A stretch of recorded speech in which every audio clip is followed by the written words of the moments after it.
Chegou o grande momento mais aguardado do nosso programa, a entrevista com o nosso pastor Wellington da Cristã Evangélica em Rosário. Pastor, bom dia mais uma vez, seja bem-vindo ao programa Venha o Teu Reino. Muito bom dia, graça e paz de Jesus a todos os nossos ouvintes, Deus esteja abençoando a todos, a bênção de Deus esteja presente em cada família rosariense e da nossa comunidade cristã. Pastor, em Mateus, capítulo 16, versículo 18, Jesus anuncia aos seus discípulos que edificaria e construiria uma igreja, certo? Estamos aqui para tratarmos de uma igreja que foi reformada há 1.600 anos atrás. Pergunta, trata-se da mesma igreja ou são igrejas diferentes, pastor? Tem, na realidade, aí um abismo. Tem um abismo, não são iguais, uma diferença aí enorme. Mas eu vou começar essa minha exposição com as palavras do nosso Senhor Jesus Cristo, lá em Mateus mesmo, capítulo 22, versículo 29. Ele diz assim: errais, porque não conheceis as Escrituras e nem o poder de Deus. Em Mateus capítulo 16, versículo 18, na afirmativa desse versículo da construção da igreja, o Senhor Jesus Cristo estava falando do aspecto do caráter doutrinador dos seus ensinos, ele como referência principal desta igreja. Ele não estava se referindo a uma igreja estrutural, física, denominacional. Ele não veio para construir uma igreja exatamente como essa que nós temos, cada um com seus guetos ministeriais. Cristo veio literalmente para deixar seus princípios e valores. E quando ele se refere à igreja, Cristo sempre se refere a pessoas. Cristo nunca se refere a um templo, Cristo nunca se refere a um aspecto físico, mas às pessoas que absorvem esses princípios e valores, que é o ensino dele. E os discípulos, na época, com os religiosos, o indagaram sobre determinadas questões, e ele fez essa afirmação, lá em Mateus 22, 29, olha, vocês estão errando, porque não é isso que eu penso. Vocês errais porque não conheceis as Escrituras, e nem o poder de Deus, né? Porém, aí assim, entra o aspecto da igreja verdadeira mesmo, a igreja verdadeira, que simplesmente ela foi completamente coberta por uma gama fantasiosa de uma religiosidade estrutural, né? Estrutural. E aí, na realidade, eles se desviaram dos caminhos do Senhor. Aí a gente precisa, nesse caso, falar dos nossos pré-reformadores, né? Sim. Dos nossos pré-reformadores, para entender qual foi a razão para se desembocar, se desfechar na reforma, que Martim Lutero é um dos personagens principais, em 1517, né? Por qual foi a razão que Martim Lutero acabou tomando essa posição. Mas a gente precisa ver o que foi que aconteceu antes disso. Sim. Né? Antes disso. Sim. E o que aconteceu para que Roma assumisse todo o protagonismo da história da igreja, e que foi um feito da igreja em Jerusalém, descrita em Atos e os seus primeiros capítulos, pastor? Ok. Roma, na realidade, ele tomou uma posição, vamos deixar assim bem claro aqui. Sim. Constantino, grande imperador da época, 337 a 38, por aí, isso aí já depois de Cristo, Constantino, imperador romano, nunca gostou dos judeus e não gostava da religião judaica. Então, com isso, o avanço da igreja, ele não tinha como combater a igreja. E a forma como ele viu para estar todo mundo ao lado dele foi simplesmente criar uma espécie de religião. Entendeu? Sim. Uma espécie de religião. E essa religião, ele colocou o nome literalmente de quê? De Igreja Católica. A Igreja Católica, com aspecto no sentido do seu nome, universal, que são os princípios e valores. Mas isso já veio muito antes de Constantino. Ele aproveitou literalmente isso. Mas muitos dizem que católica, mas em homenagem também a ele, por conta do nome do ser, que é universal, e que ele tinha um predomínio de domínio religioso do mundo inteiro, né, do mundo inteiro. Então essa é uma realidade. Então o que foi que aconteceu? O Constantino ele chamou todo mundo para conversar. Chamou literalmente, o imperador chamou todo mundo, principalmente os sacerdotes da época, e começou a colocar algumas questões, e esses sacerdotes acabaram escutando Constantino, e aí que a igreja entrou em um declínio muito grande. E aí, o que aconteceu? A igreja que nasceu em Jerusalém simplesmente foi apagada e houve uma projeção de uma igreja chamada católica, apostólica e romana. E aí tomou essa proporção enorme. Ao longo do tempo dessa institucionalização, muitos sacerdotes acabaram metendo os pés pelas mãos. O tempo não nos permite para dizer o que foi que de fato realmente aconteceu, sim, né? Verdade. Mas o que aconteceu foi exatamente isso, né? Exatamente isso. O Constantino não gostava dos judeus nem da religião judaica. Então ele queria, de uma certa forma, para impedir o avanço dos cristãos que estavam crescendo assustadoramente, né, ele queria combater. Mas como que ele poderia combater? Ele não queria mandar mais matar ninguém, não queria mais destruir ninguém, invadir as casas, destruir as pessoas, ele não queria fazer mais isso não. A única coisa que ele poderia fazer era criar uma religião. Então ele criou uma religião, por incrível que pareça, poucos historiadores, eu tenho formação também em história, poucos historiadores sabem disso, mas ele criou uma religião, veja só, em um quarto, e simplesmente de quase 3 metros quadrados, por aí, junto com 5 sacerdotes. Quando ele saiu desse quarto com esses 5 sacerdotes, foi fundada essa nova religião. Agora, ninguém sabe o que aconteceu exatamente nesse ambiente. Pastor, a história diz que o Império Romano assumiu o controle da igreja.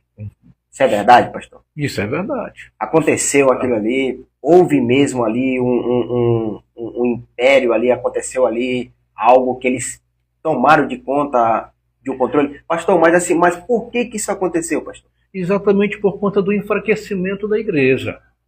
A igreja foi exatamente por conta que Constantino conseguiu buscar os sacerdotes caíram na conversa dele, de Constantino, os sacerdotes religiosos, e boa parte das pessoas acharam que ele estava com boa vontade. Sim. E tal, mas na realidade ele estava querendo era manipular. Esses sacerdotes, pastor, eles tinham o contato com as escrituras? Direto, muito, e boa parte deles entenderam que o Constantino estava simplesmente com boa vontade. Mas na realidade era uma armação, né, por conta disso. Como, por exemplo, ele prometeu construir templos.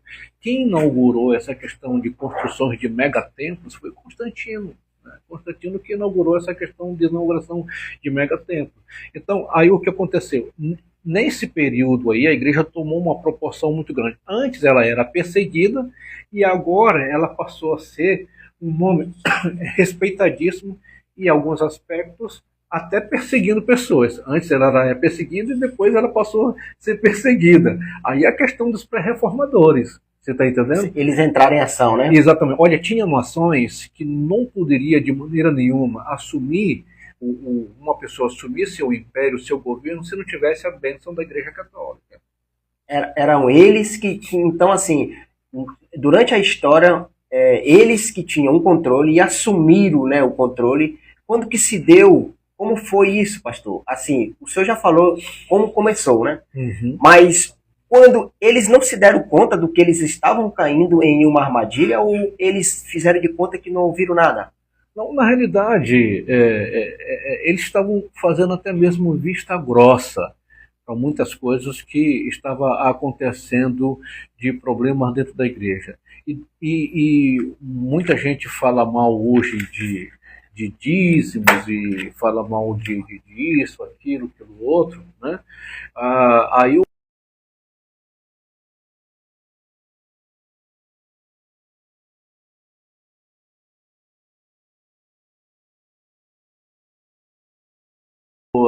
principalmente algumas pessoas carentes, necessitadas, eles tiravam mesmo, eles invadiam as casas, eles pegavam dinheiro e diziam que era para Deus, né?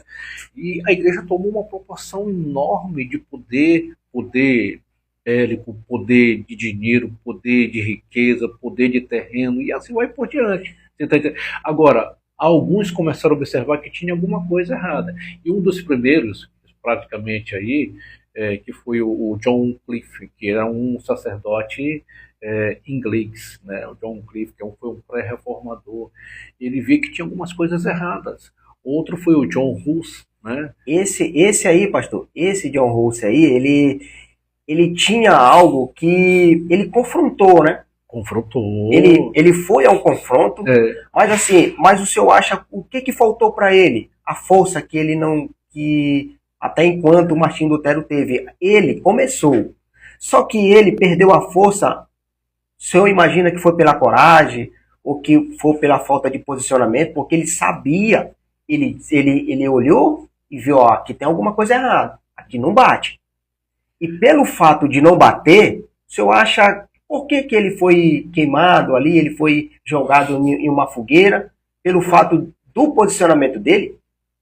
A predominância ideológica, comportamental, cultural da igreja antes era muito grande. Entendi. Então ele era uma voz dissidente. O império Então veja só, o império estava com a igreja estava com o império e toda a parte da comunidade estava com ele. Só ele estava sozinho. Ou seja, ele tinha uma voz que clamava no deserto, né, pastor? Sozinho ali. Literalmente. Aí o que ocorre? Ele via o que estava errado nas escrituras. Foi a mesma coisa que aconteceu com Jesus. Sim. Assim, no sentido, Jesus Cristo foi uma voz dissidente. Né, Jesus Cristo foi uma voz dissidente, via que muitas coisas na religião judaica estavam erradas. Por isso que Jesus Cristo, olha, errais porque não conheceis as escrituras, nem o poder de Deus. Então, o John Hus, que foi um dos pré-reformadores, opinou muita coisa assim contra. Por exemplo, ele opinou contra a forma como a igreja coletava impostos. Os impostos, ofertas, dízimos. Outra coisa que ele foi contra... Eles compravam milagre, né, pastor? Compravam milagre. O luxo que muitos dos sacerdotes viviam, ele era contra. Né? Pastor, isso hoje acende uma luz vermelha nos nossos dias, pastor? Acende. Por quê? Eu acho que a Igreja Católica, hoje, ela nem precisa mais de reforma. Quem precisa de reforma hoje é a Igreja Evangélica. Porque boa parte da comunidade evangélica, e principalmente pastores, encara o ministério como um cabide de emprego, né? E trocam o dízimo por bênção. E isso a gente não pode nem falar da Igreja Católica em tempos passados, né? A gente não pode falar de jeito, não é. É um problema muito sério a esse respeito, né? É um problema muito sério. Troca o nosso púlpito, que é para a ministração da Santa Sagrada para Deus, por uma projeção pessoal, de cunho pessoal, e não do bom ensino da Santa Sagrada Palavra. Entendeu? E é isso, pastor, que é por isso que o programa Vem ao Teu Reino, ele tomou a decisão em trazer aqui, durante essa semana, uma série de entrevistas que nos dá o entendimento de como tudo isso aconteceu. Por que eu falei para o senhor em relação à luz vermelha? Porque não é diferente. Aqueles homens que estavam ali, eles tinham os seus aparatos. Na verdade, eles tinham os seus aparatos. E qual que é o aparato hoje, pastor, no meio cristão hoje, que perdeu, no seu entendimento, a maior parte de quem prega hoje as escrituras perdeu o entendimento do que é a fé, do que é o amar uns aos outros, de ter ali um pequeno entendimento do que eu tenho que ajudar o meu próximo? Ou isso ainda permanece no nosso meio vivo, pastor? Eu parto do ponto de vista do que a Bíblia nos ensina. Né? O que a Bíblia nos ensina? Vocação, gente, não é porque eu quero. Não é simplesmente, eu quero ser pastor, eu quero ser missionário. Vocação é chamado de Deus. Mesmo a pessoa não querendo Deus, mas eu quero você e você vai. E Deus transforma a pessoa. Entendi. Então a pessoa vai conforme literalmente aquilo que ele entendeu da parte de Deus. Ele não vai na perspectiva de se projetar estruturalmente, materialmente, com ganhos materiais, financeiros. Isso não significa que a pessoa não possa ter literalmente o quê? A sua base financeira boa, segura. Isso não que é normal, né, pastor? Que é normal. Porém, hoje, os seminários, teológicos, das igrejas evangélicas em especial. Tem gente que está entrando no seminário aí, está no primeiro ano, já está preocupado do seu primeiro salário quando ele for pastor. Assumir a igreja, você está entendendo? Então, qual é o problema? O problema principal, a meu ver, é simplesmente as pessoas encaram o ministério como cabide de emprego, de trabalho. E ministério não é para você ganhar dinheiro. Ministério não é para você ficar rico e nem milionário. Tem alguma coisa errada aí. O que Cristo veio, você vai lá em 1 Tessalonicenses e Colossenses, diz que Cristo desceu da sua glória, do seu apogeu, da sua força, da sua graça, desceu da sua glória e se tornou como um de nós. Se tornou como e viveu entre nós, de forma simples e humilde, sem os aparatos da perspectiva estruturais, materiais dos seres humanos. Sim. Entendeu? Então Cristo deu exatamente esse exemplo. O que foi que o apóstolo Paulo disse aí? Quem era o apóstolo Paulo? O apóstolo Paulo era riquíssimo antigamente. Antes ele ter encontro com Jesus, riquíssimo. Depois que ele teve um encontro com Jesus, ele perdeu tudo. Mudou, ele né? Passou a depender da boa vontade das pessoas, de ajudar. Por isso que ele deixou bem claro, tudo eu posso naquele que me fortalece. Ele disse também, eu aprendi a viver na escassez, na fartura, na riqueza e na abundância. Deus, segundo a sua riqueza e misericórdia, há de suprir cada uma das nossas necessidades. Então o ministério não é para a gente ficar milionário. Não é. Ministério é para a gente simplesmente cumprir o propósito de Deus. Amém. O propósito de Deus, isso é muito. Então, para mim, esse é o grande problema que a igreja hoje vive, né? É que tem pastores aí, o que acontece? Tem pastores que simplesmente querem trocar de igreja por conta do salário.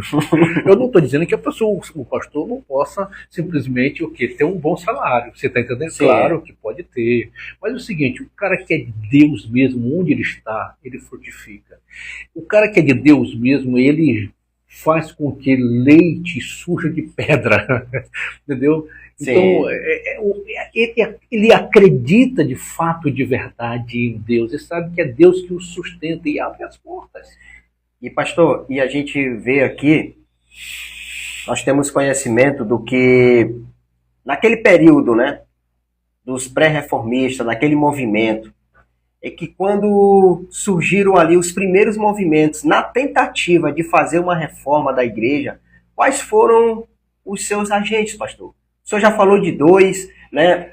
Assim, o senhor já falou desses dois que participaram, mas na Idade Média, como foi que veio ali, como que a igreja se comportou, pastor, naquele período? Os pré-reformistas, eles tiveram ali um papel fundamental. Eles foram a base para que o Martinho Lutero tivesse ali como caminhar, ou seja, para ele atravessar a ponte. Mas até então eles sofreram muito, não é verdade? Eles sofreram. E na sua opinião, os pré-reformistas daquela época, eles tiveram um papel fundamental, tiveram? Tiveram um papel fundamental. E o êxito deles, qual foi, pastor? O êxito deles, a meu ver, né? Esquecendo aí todas a expectativa histórica que levaram eles a se comportar dessa forma. O êxito deles foi não se desviar do caminho do Senhor. Que é importante, né, pastor? Se manter na fé e acreditar literalmente na santa, sagrada palavra. Como, por exemplo, a igreja, o poder estrutural político da igreja na época dizia exatamente o seguinte: quem tem poder mais? A igreja dizia assim, não, nós temos poder, a palavra não tem poder. Esses pré-reformistas diziam exatamente o seguinte: a palavra é mais importante do que a igreja. Por quê? Porque a palavra não é da igreja, a palavra ela é de Deus, né? Então a palavra ela é de Deus. Então isso precisa ser entendido de forma bem clara. E quando é compreendido de forma bem clara, a gente vai absorver o que o autor nos diz lá em Salmo capítulo número 1, a respeito das pessoas bem-sucedidas na vida, entre o ímpio e o justo. Então a palavra de Deus é foco. Então nós entendemos literalmente isso. Os pré-reformadores, eles sempre trabalharam em cima do retorno às escrituras. John Wycliffe foi um deles, John Hus foi um deles, por exemplo, os valdenses, que deu origem aos batistas. Sim. O cara, ele só discordou a forma do batismo, né? A forma do batismo. E ele foi condenado por isso. Condenado. E aí o que ocorre? Eles foram condenados e satanizados e o acusado. Daí chamaram eles de anabatistas, né? A turma que estava exatamente com... Daí o nome, a origem, chamado os batistas, né? Os batistas. Então, é muito interessante a história da igreja, nem fosse entrar em detalhes. Sim, pastor, e a gente vendo essa história, a gente vendo esses pré-reformistas, esses homens, né, eles foram decisivos, né, pastor? Eles pagaram um preço com a sua própria vida. Pagaram. John né? Hus, ele foi queimado. Ele foi queimado, mas só que diante de um sinédrio, diante daquele império que estava acontecendo, ele não negou. E foi isso que fez a igreja sair de uma perseguição que já tinha acontecido com Jesus, após Jesus dizer para aqueles fariseus que ele não estava preocupado, ele não habitava em templos, né? Ele não estava interessado nisso tudo, no império, em algo que iria satisfazer a sua própria vontade. E esses homens, vendo isso, eles tomaram a decisão. Que decisão foi essa? Isso aqui está errado. Nem que aconteça, e é isso que a igreja precisa entender, pastor. Ela não se vendeu. Não se rendeu. Paulo não se vendeu de jeito nenhum. Cristo também foi é a nossa maior referência. Eu me lembro assim, dentro de um dos pré-reformadores, eu me lembro de uma discípula, do John Hus. O nome dela era Lídia Tácita. Ela seguia, e aí o que ocorre? O poderio da época, principalmente político, religioso, vigiava todo mundo e descobriu a forma como essa menina influenciava. Essa mulher influenciava, ela tinha 3 filhos. Pegaram a mulher, prenderam, torturaram e botaram ela em uma chamada como se fosse um caixão chamado Dama de Ferro. Nesse caixão tinha as pontas, que é formado literalmente o quê? Para poder encaixar e para machucar a pessoa. Então a pessoa ia morrendo lentamente. Para você imaginar quanto foi cometido os pés pelas mãos, em nome de não negar a fé. Não negar. John Hus foi um exemplo exatamente disso. E eles foram queimados publicamente. John Wycliffe, ele foi um dos exemplos extraordinários, refinador da Santa Sagrada Palavra. John Wycliffe, que foi um inglês, né? Sim. Inglês. Então, o que ocorre? A gente observa que teve muitas coisas importantes a esse respeito que envolveu os nossos pré-reformadores. Quando chegou na Reforma, Martinho Lutero, ele já viu tudo praticamente que preparado, ele estava com o prato preparado, então ele observou isso, a comunidade já estava observando boa parte das coisas, a comunidade já estava observando a tomada de posição errada, precipitada de muita da igreja, do poder do império da época.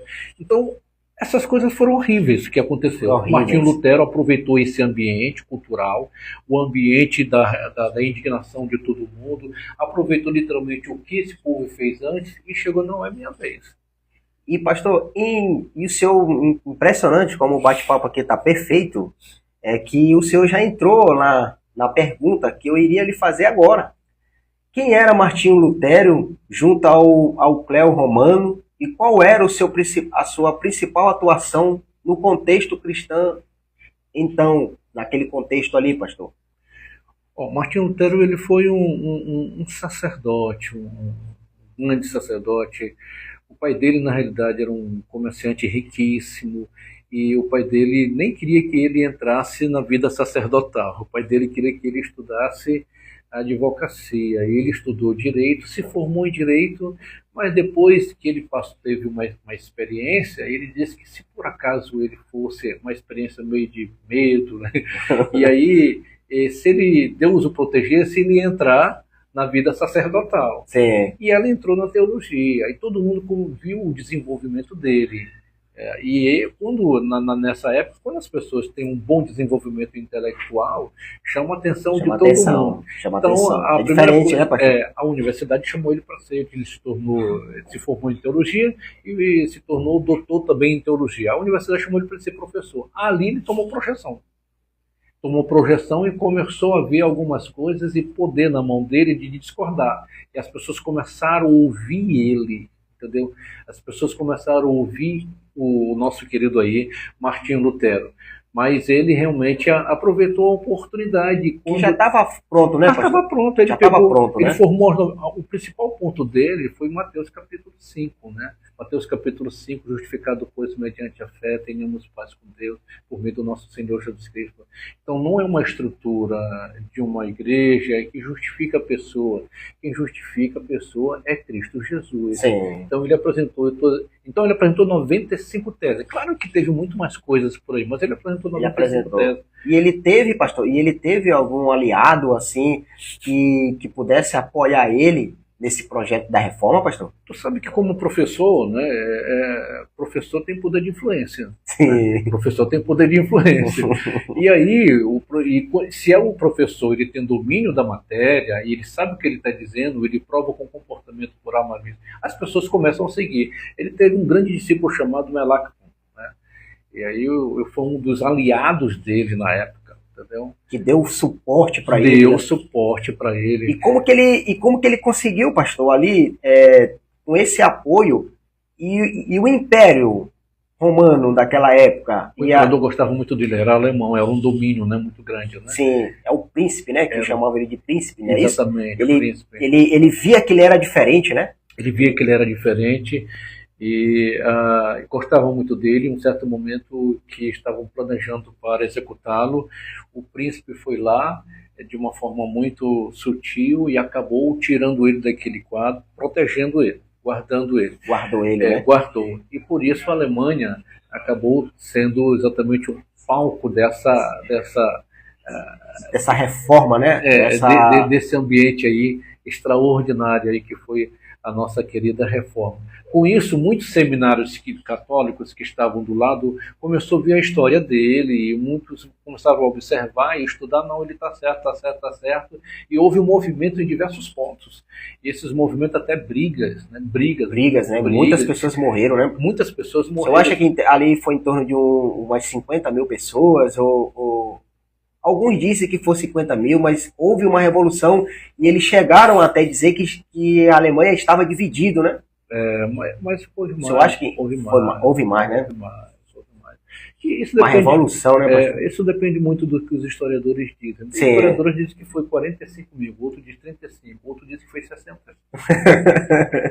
Pastor, e mediante a esse acontecimento, que Martinho Lutero teve esse apoio, o senhor já falou aqui, e assim, qual a origem do título pejorativo protestante, que quase ninguém entende? Pô, mas protestante, mas por que isso? Às vezes, algumas pessoas que não conhecem a Cristo, dizem, mas você é protestante, né? Mas você participou, mas por que isso, pastor? Isso foi um termo pejorativo que eles receberam. Isso aconteceu em 1529, logo depois desse processo de 1517 da reforma, né? Então eles estavam, os católicos e os protestantes estavam em uma reunião em um determinado momento, e o imperador, que é o príncipe, ele simplesmente fez uma espécie de decreto. Esse decreto naquela época era chamada de dieta, né? Dieta, né? Dieta, nesse período era chamado dieta de Espira. Aí as pessoas que discordavam dele estavam lá nessa reunião, né, que era exatamente esses que depois receberam o nome de protestante. Quando o discípulo do imperador começou a falar, eles começaram a protestar, a dizer que discordavam disso, aquilo, aquilo outro. Pessoas da arquibancada, isso é um protestante, isso aí está errado, vocês são protestantes, vocês gostam de protestar. Aí começou o nome. Né? Como eu sou o nome. Então, você que estava do lado certo, recebia um título pejorativo de protestante. Então, na comunidade que ainda era muito grande a esse respeito em relação à questão da reforma, das coisas erradas, muita gente ainda era a favor dos ensinos errados da igreja, né? Eles ensinam errado. Se encarava uma pessoa, você é um protestante. Às vezes eram pessoas capturadas, era castigada, era perseguida, era torturada.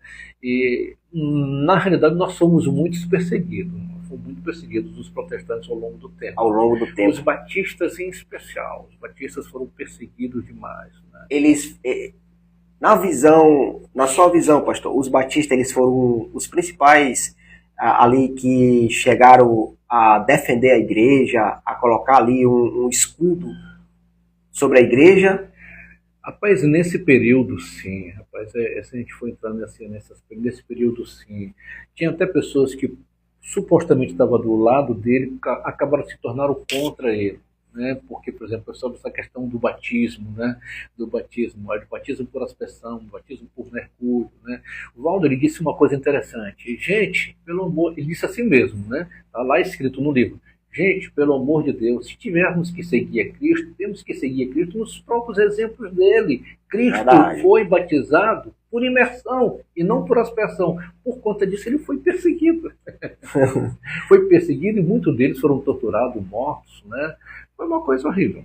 Pastor, queremos agradecer aqui, pastor, a sua presença no programa Venha ao Teu Reino. O senhor quer deixar aí umas considerações para a igreja? Sim, sim. Uma das coisas importantes que eu gostaria de compartilhar com os nossos queridos irmãos e toda a nossa comunidade evangélica, né? Ao longo do tempo, a Igreja de Cristo, ela cometeu os seus diversos erros, suas diversas falhas, mas não deixou de ser a Igreja do nosso Senhor Jesus. Quando a gente retorna aos princípios e valores da Santa Sagrada Palavra, a gente analisa e estuda, a gente acaba observando o cenário da qual nós estamos inseridos, que tem muita coisa errada, até mesmo entre os evangélicos, até mesmo entre os pastores, né? Até mesmo nossa própria convivência, né? A nossa própria convivência. A reforma que nós precisamos hoje é mais uma reforma moral. Naquela época foi uma reforma estrutural, né? E também moral, mas hoje a gente precisa de uma reforma moral. E essa moral, pastor, que o que o senhor fala é o relacionamento entre nós? É, o relacionamento de entendimento melhor a respeito da Santa Sagrada Palavra. Um entendimento claro, um entendimento, por exemplo, a gente nunca se achar melhor do que o outro. Muitos evangélicos hoje, por conta da projeção que tem aqui em Rosário, em São Luís, no Brasil, estão se achando melhor do que os católicos. E isso é errado. E condena os católicos, e isso é errado. Muitas igrejas evangélicas não se dão com outras igrejas evangélicas. A mesma coisa, né, pastor? Estão cometendo os mesmos erros. Então, é um problema sério. Por exemplo, tem gente de determinados guetos aí, ministeriais, que se você não tem determinado dom, você não recebe nem a saudação à paz do Senhor. Isso não tem nada a ver com Cristo Jesus, você está entendendo? Sim. Então, Cristo Jesus, meu querido, fala de amor. Cristo Jesus fala de perdão. Cristo Jesus fala de reconciliação. A igreja ela não surgiu por Cristo Jesus para condenar quem quer que seja. Uma das coisas que a gente precisa entender de forma bem clara, né? Ninguém pode ser condenado por conta dos seus erros, no sentido literalmente de você se achar superior do que o outro. Nós temos que ter o exemplo do nosso Senhor Jesus, em especial com aquela mulher que foi encontrada em flagrante adultério. Se lembra? Sim. Os religiosos daquela época que queriam matar a mulher e questionaram Jesus e botaram Jesus numa sinuca de bico. Jesus Cristo chegou e respondeu para ele: aquele que não tiver pecado, seja o primeiro a meter a pedra. Então, como estava todo mundo comprometido, na realidade ninguém teve. Então, na realidade, a gente precisa de uma reforma moral, de entender como eu posso me relacionar com uma outra igreja evangélica que não tem o mesmo viés doutrinário do meu, né? Sim. E respeitar a igreja católica, respeitar literalmente todas as religiões, respeitar todos os segmentos religiosos. A gente pode discordar, mas a gente precisa respeitar. E respeitar não significa dar as mãos do ponto de vista de aceitar a doutrinação deles. Respeitar por conta da boa convivência. O que o apóstolo Paulo nos ensina? Se possível, tende paz com todos os homens. O que Cristo nos ensina em João 13,35? Olha, nisto sereis conhecidos como os meus discípulos, se tiverdes amor uns para com os outros. E amor, Cristo foi o maior exemplo disso, sobre conviver com gente de viés, de pensamento diferente, completamente da dele. Como, por exemplo, Judas. Cristo doutrinou Judas, Cristo andou com Judas, Judas foi simplesmente tesoureiro dele, ele estava ao lado do nosso Senhor Jesus Cristo, mas Cristo nunca condenou Judas. Judas quis simplesmente se afastar por conta da postura dele, do comportamento dele. Pastor, e mediante isso tudo, o senhor falou, para a gente concluir aqui, o senhor falou que, em termo, naquele ato lá, né, da mulher, que foi pega em adultério, quem eram aquelas pessoas que estavam ali? Pessoas que tinham entendimento das escrituras e que se achavam no direito de tomar uma decisão. Agora, o senhor sabe o que chama atenção naquele texto, pastor? É que eles não imaginavam que ali só quem podia condenar ela era Jesus. Jesus estava dizendo para aquele povo ali, estava dizendo para aquela geografia, para aqueles homens que estavam ali, que era ele que sim poderia. Mas ele não tomou essa decisão. E isso ele nos deixa claro que nós, como igreja, nós não temos. O senhor lembra quando Pedro ele estava ali participando em Mateus capítulo 16, versículo 16, que o Senhor ele diz assim, Pedro, me diga uma coisa. Quem que tu acha que eu sou? Na sua opinião, quem sou eu? Porque uns aí estão dizendo que é desses, dizem que é de Paulo, né? Outros dizem que são descendência dos profetas, outros dizem que são de Jeremias, e vocês, o que vocês dizem? E aí Pedro, ele toma uma decisão em dizer que o Cristo, ele é a pedra angular da igreja.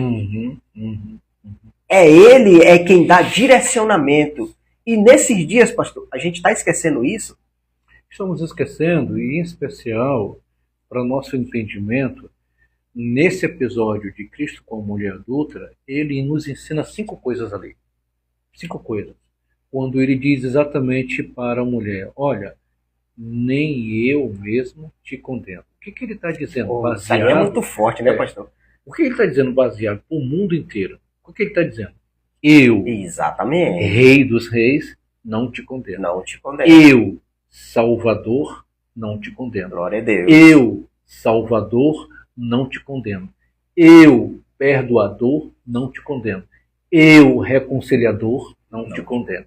Então, é o seguinte, Cristo deu o exemplo. Agora, quem somos nós para estar condenando as pessoas que metem os pés pelas mãos aqui dentro da sociedade? Perfeito. A gente pode discordar, mas estar condenando, né, é complicado. Outra coisa muito importante é o que o apóstolo Paulo nos ensina lá em Gálatas capítulo 2, versículo 20. Ele diz assim, dentro dessa projeção que Cristo é a nossa referência, ele diz de forma bem clara, é essa que é a questão da reforma. Já não sou eu quem vivo, mas Cristo, né, vivo em mim. Então, quando ele diz que não é ele que vive, ele está dizendo, olha, desista de você. Desista. Não acredita em você, não confia em você, deixa Cristo tomar decisões por você. Dentro dessas mesmas palavras do apóstolo Paulo, é o que Cristo disse lá em João, vinde a mim, todos que estáis cansados e sobrecarregados, e eu vos aliviarei. Aprendei de mim, porque o meu jugo é suave, e o meu fardo é leve. Nós precisamos exatamente disso, meus queridos irmãos. E as igrejas hoje pouco falam de arrependimento, de perdão, de confrontar o perdão, de confrontar. Nós precisamos dessa reforma, de uma reforma moral, pessoal, de voltar para as Escrituras. Nós precisamos voltar para as Escrituras. É isso que nós precisamos. Nós precisamos saber lidar melhor com os pastores. Tem pastores que não querem nem falar um com o outro aqui. Tem pastores que não dão exemplo na sociedade a respeito de ser companheiro, de ajudar, de contribuir, de colaborar, de fortalecer. Cada um está pensando no seu dentro ministerial. E aí, como é que uma igreja pode prevalecer de forma bem grande? Tem muita coisa errada aqui em Rosário. Nós temos igrejas demais em Rosário, mas crime demais em Rosário. Se tem muita igreja, significa que a palavra de Deus está protegendo e abrangendo todo mundo. Mas por que tem tanto crime ao mesmo tempo? Porque muitos de nós estamos cometendo erros, igrejas estão cometendo erros, pastores estão cometendo erros, não estão de fato, de verdade, pregando a palavra de Deus. E o que eu quero dizer, Cristo está voltando. Hoje, será se determinados pastores estarão ao lado de Jesus? Um ladrão, do lado direito de Jesus, se arrependeu e chegou e disse naquele momento, e sabendo que ele ia morrer, naquele momento, olha, lembra-te de mim, quando tiveres no paraíso. Jesus Cristo disse, olha, meu Forte, filho, né, pastor? hoje mesmo tu estarás comigo no paraíso. Sabe, ele teve uma vida inteira de crime, mas nesse dia ele se arrependeu. E verdadeiramente ele confessou Jesus Cristo. Aí tem pastores aí que estão traindo suas esposas, estão roubando os cofres da igreja. Está tudo muito bem. Mas no dia do juízo, sim, na visão dele está tudo bem, né, pastor? Pois é. Na visão dele está tudo bem, mas, pastor, eu quero aqui agradecer esse momento em que ficamos juntos até aqui. E para nós do programa Venha o Teu Reino, estamos felizes porque foi transmitido algo hoje para que o público, a você, ouvinte 87, tivesse um entendimento do que o que é a reforma, do que aconteceu, o que aqueles homens lutaram, pastor. O que aqueles homens lutaram, o que aqueles homens de decisão que eles tomaram. E é isso que a gente precisa tomar. A gente precisa tomar decisões que vai favorecer o reino de Deus. Exatamente. O reino de Deus, porque o reino de Deus, olha, eles lá, aquele império daquela época, eles não queriam saber de opinião deles. O que interessava era dele, olha, é sim e não. Ou vocês estão na parte do sistema, ou vocês vão morrer. O que é diferente hoje? Ou nós estamos pregando a palavra de Deus e alegrando os céus, glória a Deus.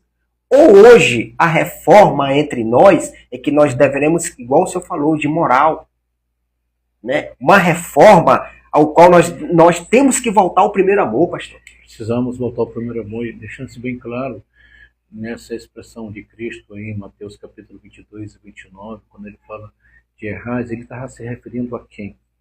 Ele estava se referindo em especial para a comunidade sacerdotal. Sim. Dos judeus. Que tomavam decisões, né, pastor? E aí eles obrigavam, muitas vezes, os fiéis a viverem uma vida da qual eles não viviam. Pois é. E esses sacerdotes judeus, na época, eles gostavam de viver no luxo e se corrompiam ao mesmo tempo com o Império Romano do lado. E aí Cristo deixou bem claro, olha, errais, porque não conheceis as Escrituras e nem o poder de Deus. O contexto nos leva a esse entendimento de forma bem clara. E nós, às vezes, fazemos isso, irmãos. Eu nada contra, eu acho que a gente pode até ter, né? Pode até ter, depende do contexto de cada um, né? Mas veja só, uma igreja como a minha, uma igreja é uma igreja compacta, como a minha. Não tem sentido um pastor como eu, que eu ganho, aparecer como uma Hilux. Verdade. Não tem muito sentido. Fora da rota, né, pastor? Fora da rota, completamente. Parecer com uma BMW, uma SW4. Não tem muito sentido. E assim, esses luxos desse mundo vai passar, né, pastor? Vai passar. Vai passar. Isso aí vai passar. Isso aí o João, ele diz isso, não ameis o mundo, nem as coisas que há no mundo. John Cliff, ele era riquíssimo. Foi um dos pré-reformadores. Sim. Ele deixou tudo. Olha que coisa linda, né, pastor? John Cliff, ele deixou tudo. E tinha pessoas que queriam fazer, literalmente, doações a ele. Ele recebia só, e quando a pessoa queria dar demais, não, só isso aqui é o suficiente. Né? Só isso aqui é o suficiente, não preciso de mais nada não. Eu estou a serviço do reino de Deus. Né? John Russell, ele falou o seguinte, que ele não venderia a sua alma. Né? Ele dizia que a palavra de Deus é bem mais importante do que a estrutura Certeza. da qual ele dependia. Valdense, ele falou que a vida dele com Deus vale muito mais do que qualquer estrutura religiosa. Isso é muito interessante. Jerônimo de Savonarola, ele eu acho que foi um pouquinho mais na frente da reforma, mas ele foi um dos grandes defensores da vida simples sacerdotal. Meu Deus. E ele era contra mesmo esse luxo que muitas vezes o contexto religioso leva a alguns sacerdotes, algumas pessoas. Tem pastores no Brasil que tem casa de 32 milhões de dólares. Meu Deus do céu. O que precisa disso? Deixa eu lhe falar uma coisa. Deixa eu falar uma coisa aqui para você aqui. A Igreja Batista, a nível literalmente aí de informação, fez um relato pegando 2023 e 2024 todinho. O que as igrejas todas evangélicas todas arrecadaram a respeito de dízimos e de oferta daria para acabar a fome no Brasil durante 5 anos. Nossa. Acabou a fome? O que nós estamos pregando? Estamos pregando prosperidade, trocando dízimo por bênção de Deus. 5 anos. Quanto que a igreja arrecadou? A igreja arrecadou 180 bilhões de reais. Meu Deus. É muita coisa. Então nós precisamos de uma reforma. Nada contra aí, o povo estão brigando aí por conta de bancada disso, bancada daquilo outro, brigando e discutindo de bobagem, tolice, enquanto Jesus Cristo disse, não, vocês estão errados, a reforma entra aí. Vocês estão errando, voltem para as Escrituras. Eu estou ensinando que vocês precisam amar um ao outro. É isso que a gente precisa, amar um ao outro. O apóstolo Paulo disse que aquilo que a gente é atraído, e a gente não está livre das atrações, a gente não está livre das tentações, de sentimentos errados, de comportamentos errados. Mas o apóstolo diz, rapaz, é o seguinte, você não vai se ver livre disso, não. Vai estar lá constantemente. Mas como para você vencer, o apóstolo Paulo diz assim, esmurro o meu corpo e me reduzo à escravidão, mas é em Cristo Jesus. Para poder você vencer. Sem Jesus você não consegue. Verdade. Sem Jesus você não é livre dessa contracultura perniciosa que está aí. Sem Jesus você não é livre aí do engano, da mentira. Sem Jesus Cristo não é livre aí das atrações mentirosas. Só Jesus nos ensina a amar o nosso inimigo, o nosso adversário. Só Jesus. O mundo ensina, mata esse adversário, acaba com